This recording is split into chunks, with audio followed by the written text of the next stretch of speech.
Yo me llamo Orlando Sáenz y fui dirigente universitario en los años 1954, 55 y 56 aproximadamente, en que ocupé cargos como jefe del Departamento de Relaciones Exteriores, secretario general, primer vicepresidente y luego esporádicamente presidente, porque falleció en el ejercicio el que era en ese momento el presidente.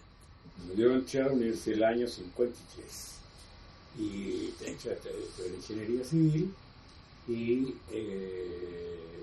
no me interesó para nada la política universitaria durante, diría yo, casi todos los 2 primeros años de universidad. Pero yo estaba en segundo año cuando fue electo presidente de la FEU un ingeniero, uno de la facultad nuestra,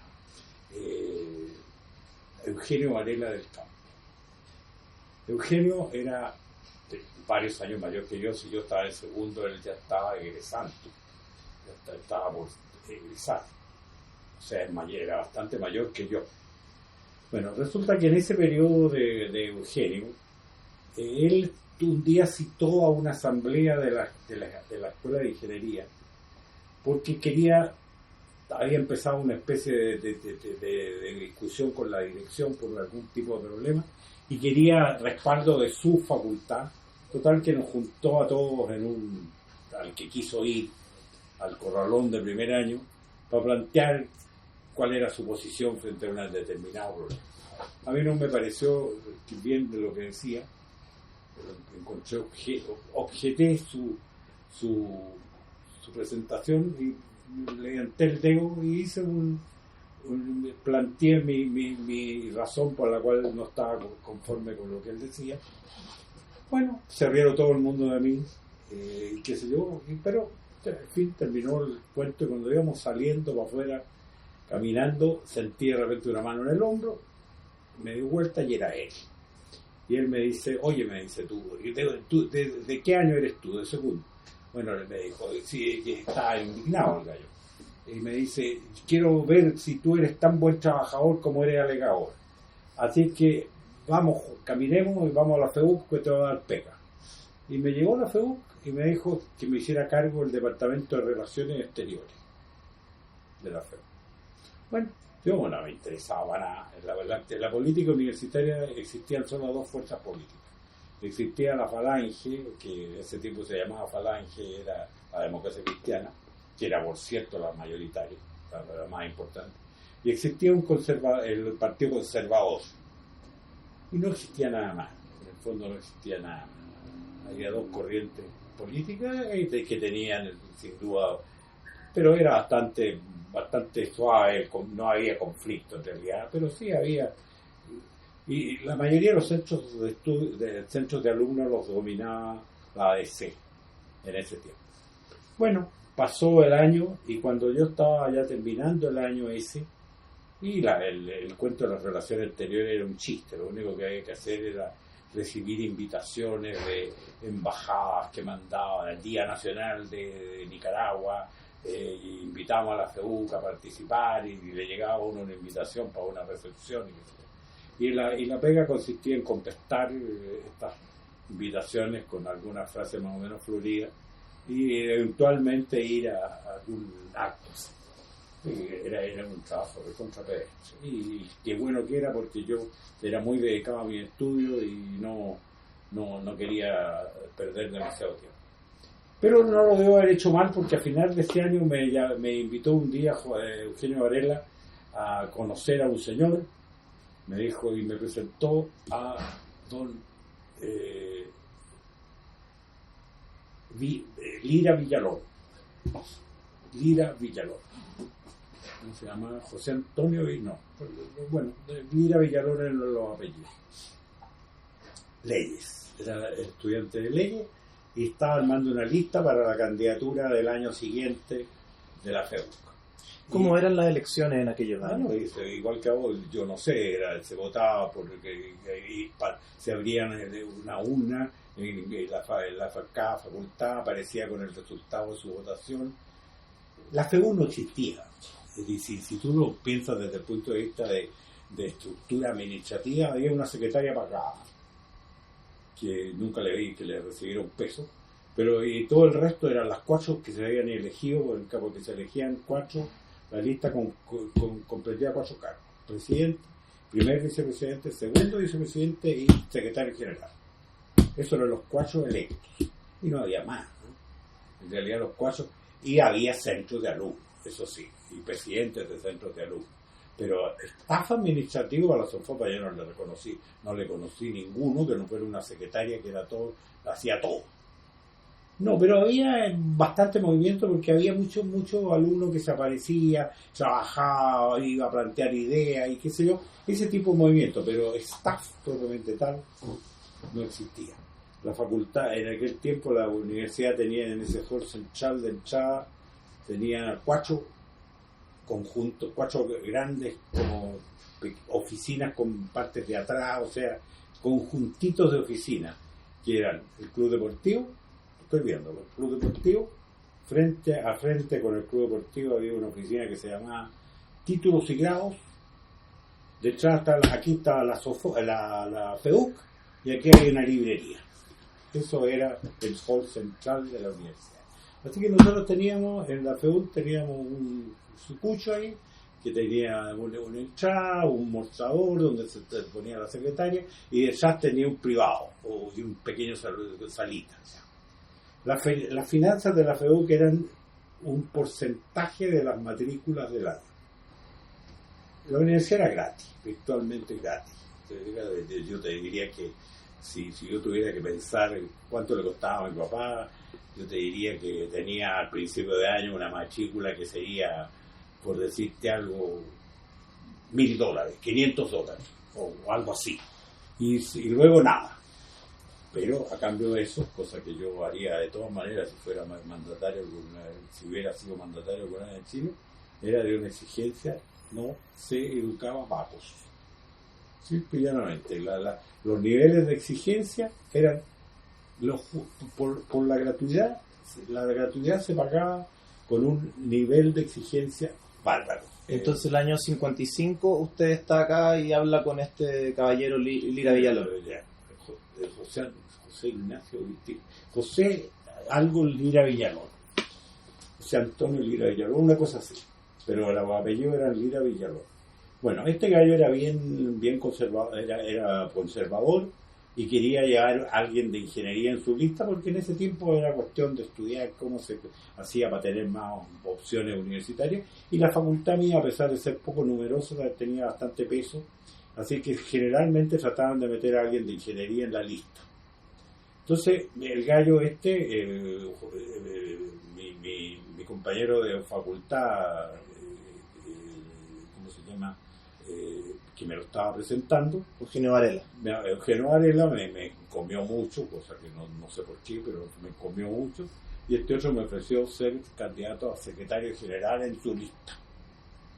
Bueno, ganamos la elección por un pelo, ganamos la elección y sacamos los 4 miembros de la lista, salimos por muy poco margen, me acuerdo, y con furia desatada de la DC. La DC, que tenía otra lista, estaba furiosa. ¿Y por qué lo cuento? Porque tuvo mucha importancia, porque empezaron a boicotear esa directiva.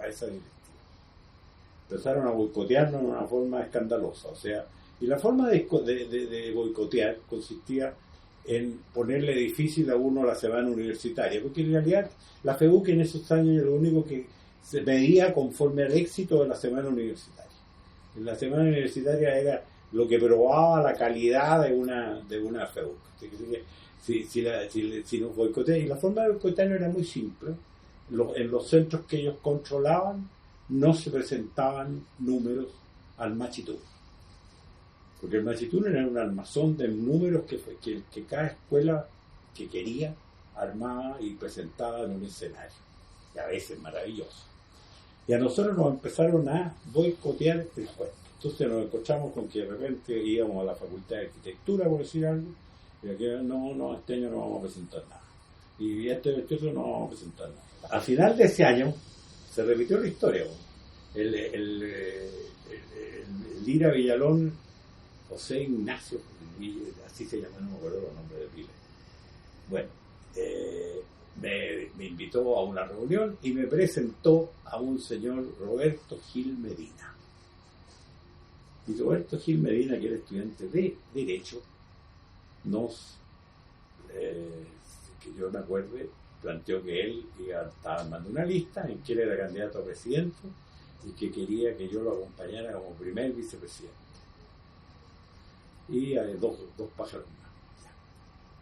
Volvimos a ganar, pero esta vez ganamos bien curiosamente, un pelo ganamos él, yo y el secretario general, y perdimos la segunda vicepresidencia. Y ahí entró otro de la otra lista. ¿De qué tendencia era Roberto Gil? Roberto Gil, yo te diría que era independiente, tal vez un poco pro-demócrata cristiano. Pero, pues mira, es muy poco lo que te puedo decir de él porque se murió.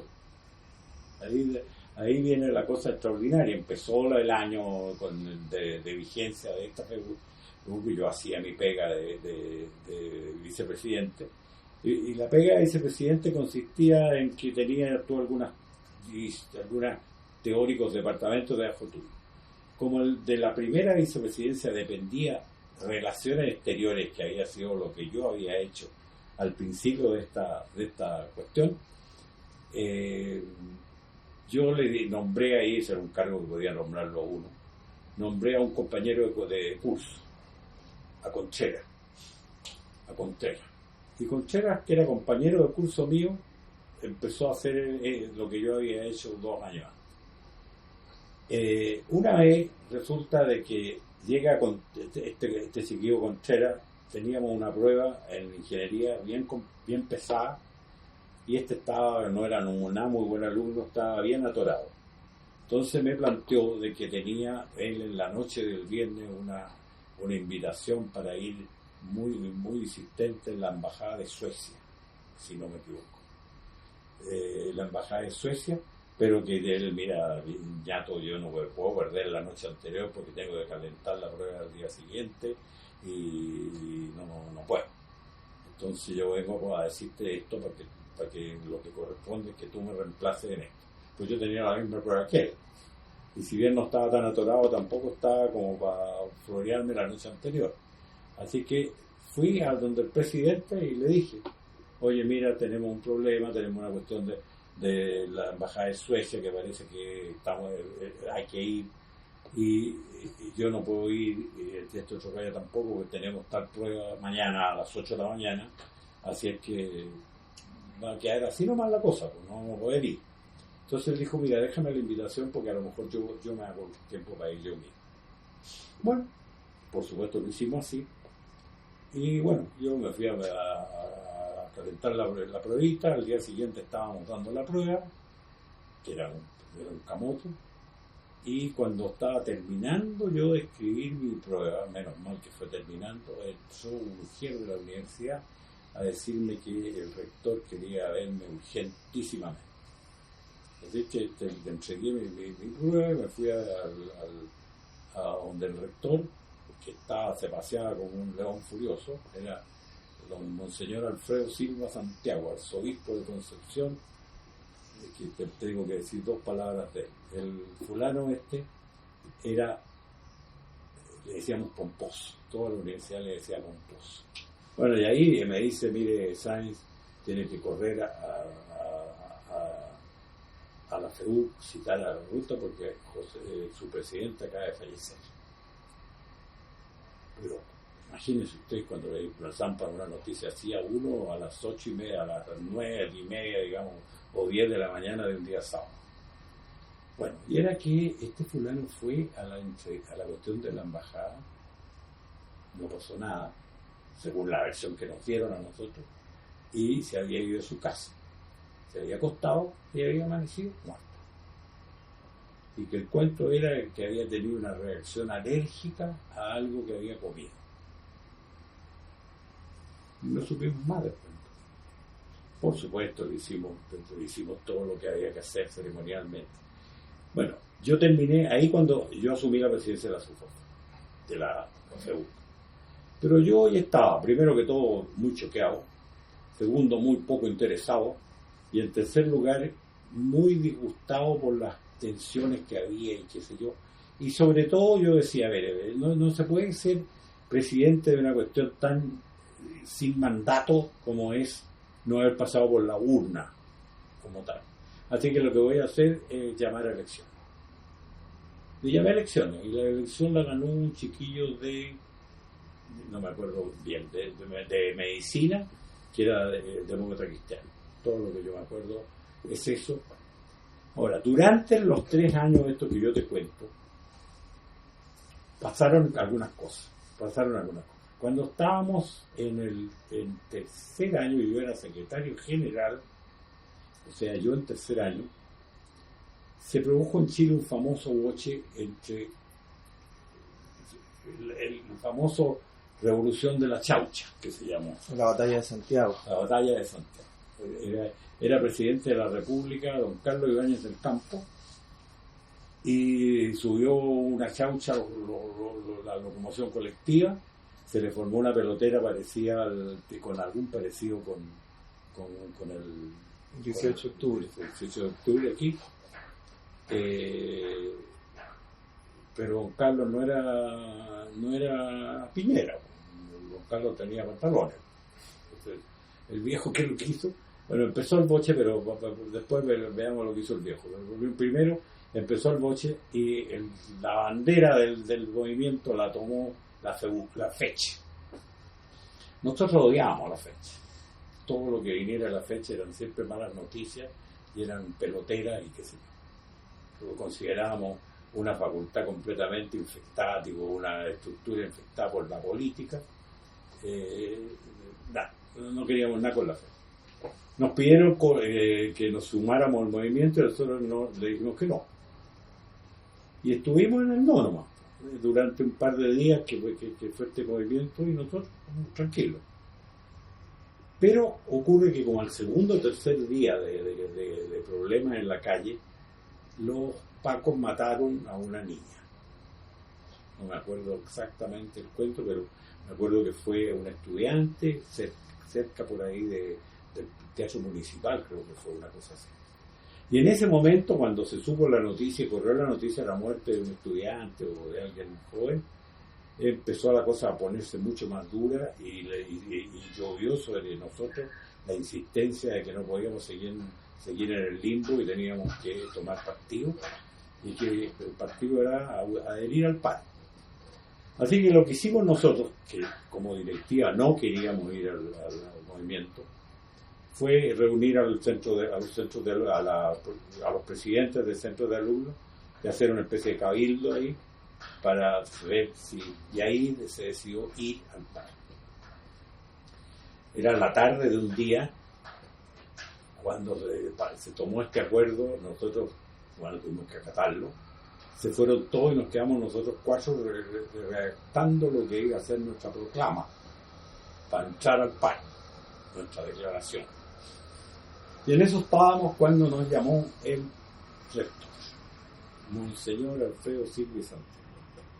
Total, los 4 subimos a ver qué es lo que quería el rector, que ya había caído la noche, estaba empezando, era pleno invierno, estaba oscuro ya. Y entramos ahí y estaba él paseándose con el secretario general, que era don Luis Felipe Letelier, el senador de la República. Bueno, y este señor empieza a retarnos, dice: miren el boche que se han metido, esto va a ser terrible, qué espanto, y cómo se les va a ocurrir. Bueno, total, nada que mire monseñor, que quiere que hagamos, si nosotros somos mandantes de esto.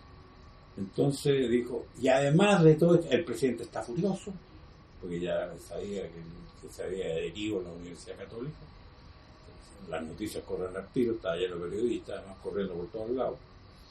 Y dice, el presidente está furioso, y está especialmente furioso con usted, porque uno de ustedes es sobrino de él. Entonces, sobrino de él. Yo me quedé helado, porque ahí me recordé de que yo tenía una tía abuela que era casada con don Carlos Ibáñez. Te ubica de una prima hermana de mi abuelo. Mi abuelo era Rubén Rojas Letelier y la señora Graciela Letelier Ibáñez era la señora del presidente de la República, de Don Carlos.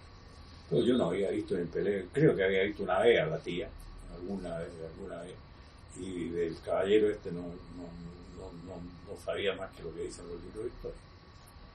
Pero parece que él se acordó o algo se había comentado porque se puso furioso por el parentesco. Fíjate tú lo que son las cosas. Total, dice, el presidente está furioso y los va a meter presos a los 4. Quieren invocar la ley de seguridad del Estado y ustedes están con orden de detención. Así que prepárense, mis amigos, porque van a ir a la capacha. Que están aquí los carabineros esperando. Están esperando. Entonces nosotros estábamos nada contentos, como era lógico. Pero ahí cambió de giro el caballero que dice: a mis niños no los echa nadie a la cárcel. Así que ustedes ya está todo preparado, cada uno de ustedes va a seguir a personas que los van a venir a buscar aquí y está todo preparado para sacarlos de la universidad. Y nos separaron a los 4 y a mí me mandaron con unos fulanos que me metieron, 2 gallos que me metieron en la parte de atrás de una ambulancia, en la parte del hospital, o sea, por Marcoleta, y salí acostado en el suelo de una ambulancia. Y me fueron a dejar, se habían puesto de acuerdo con mi familia, y me fueron a dejar al Parque Bustamante. Y ahí estaba mi papá furioso esperándome. Estaba mi papá furibundo esperándome. Y ahí le dijeron: aquí tiene el bulto, lléveselo. Y hay que fondearlo. Y me llevó mi papá a la casa de unos tíos que estaba vacía en ese momento en Quilpué, que era donde veraneaban mis tíos, unos tíos míos. Y ahí me pasé 3 días helándome de frío y esperando noticias para ver qué pasaba. Lo que pasó fue que a los 2 o 3 días levantaron la querella y se empezó, porque ahora les cuento lo que hizo don Carlos. Don Carlos hizo lo siguiente: empezó el boche y el viejo simplemente no reaccionó, empezó a ver cómo se movía la cuestión en la calle y el último día retiró a la fuerza pública, retiró a los carabineros. Por supuesto, se empezaron al tiro los saqueos y las cuestiones en el centro. Empezó una cosa parecida, el concepto parecido con lo de octubre, con mucha menos gente, claro, era otro país. Y como a medianoche, cuando estaba toda la ciudadanía rugiendo porque hubiera orden y de restaurar el orden, soltó a los milicos, no a los policías, a los milicos. Y ahí quedó la panadera.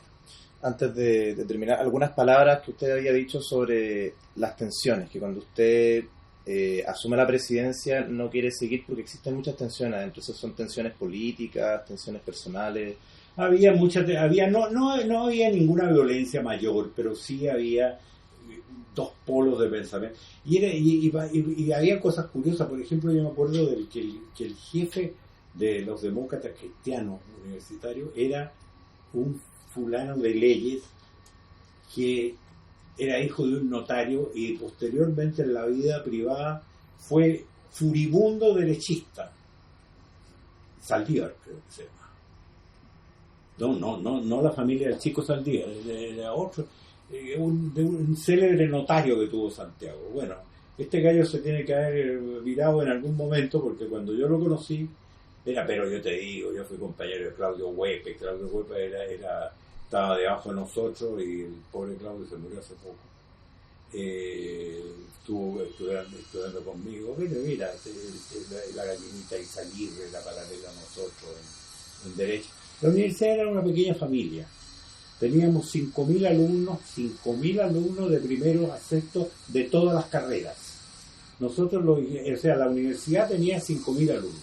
Hoy día ustedes comprenden de que hay 5.000 alumnos. En un colegio más o menos grande hay 5.000 alumnos. Bueno, la universidad entera, de punta a punta, tenía 5.000 alumnos. La Universidad de Chile era la mitad del estudiantado chileno. La Universidad de Chile tenía como 20.000 alumnos y todas las universidades restantes, que por lo demás no eran muchas, ¿cómo se llama? sumaban 20.000. ¿Te fijas? Me acuerdo muy bien de las cifras porque nosotros, la amenaza que teníamos siempre pendiente sobre nosotros era que la fecha llegara a ser el único representante de los estudiantes en Chile porque eran más que el resto. Nosotros ganábamos, teníamos que ir a juntar hasta el gallo que barría para poder demostrar que teníamos un pelito más que la Chile, todos los demás juntos, porque si no nos pasaban por encima. Yo creo que aprendí en la USAT, en la universidad, a lograr acuerdos que te permitan hacer cosas. Yo soy de los que creo, mira, yo tengo una anécdota que te la demuestra, te la cuenta porque es muy ilustrativa de una forma de pensar mía. Entonces, bueno, comentamos un minuto eso y de repente me dice, mire, yo quiero que usted se vaya con una lección que no se le olvide, nunca. ¿Sabe lo que nunca he visto? No sé a qué puede referirse. No he visto nunca un monumento en directorio.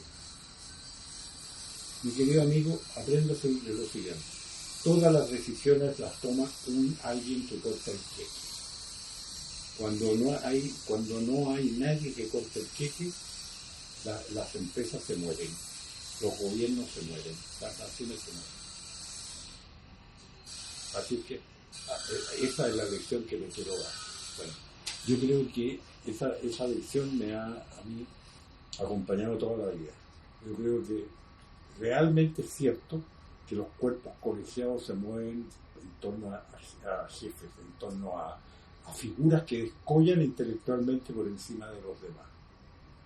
Y las decisiones que parecen ser colectivas son siempre o malas o tomadas por una persona con sexo. Mira, la democracia en Chile se va a morir. Se está muriendo, yo diría, a toda pala en muchas partes, no solo en Chile. Porque se ha olvidado lo que es, por definición, una democracia. Una democracia es un sistema. Ustedes no son estudiantes de ingeniería, pero si lo fueran, sabrían que todo sistema tiene lo que se llama hipótesis básicas. O sea, tú dices, esto va a funcionar si es que tal y cual cosa se cumple.